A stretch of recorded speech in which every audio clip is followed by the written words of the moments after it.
Ano ang dapat inumin para malunasan ang makapal o malagkit na plema? Ganon din ang dry cough. Yan ang ating alamin. Pero bago po ang lahat ng mga yan, kung ngayon ka pa lamang sa ating channel, huwag kalimutang mag-subscribe sa Gemstology. Pakiclick na rin po ang notification bell para lagi po kayong updated sa mga bago nating health tips upload. Tag-init man o taglamig, ang tao ay maaaring makaranas ng pag-ubo. Minsan, ito ay dry cough at minsan naman, ito ay may kasamang plema.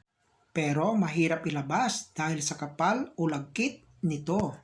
At para malunasan ang dry cough at makapal o malagkit na plema, may mga gamot na mabibili sa butika tulad na lamang ng expectorant at mucolytic. Available ito sa syrup, capsule o tablet at mabibili ito kahit walang reseta ang doktor o tinatawag na over-the-counter medicines.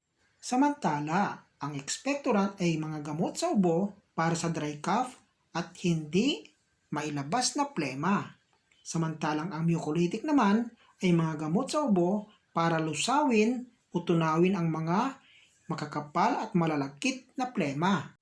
At bilang karagdagan, para mabilis kumaling sa ubo, uminom ng maligamgam na tubig na may kasamang kalamansi o lemon at umiwas sa mga naninigarilyo o usok. Paalala lang po, huwag basta-basta pa inumin ng gamot ang mga bata, lalo na ang mga may edad 6 na gulang pababa nang hindi reseta ng doktor o yung mga gamot na over-the-counter para maiwasan ang mga side effects o overdosage. At yan po ang ating health tips. Sana po ay may natutunan.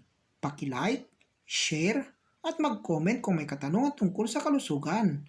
At huwag din kalimutang mag-subscribe sa Gemstology. Maraming pong salamat sa inyong panonood at hanggang sa muli.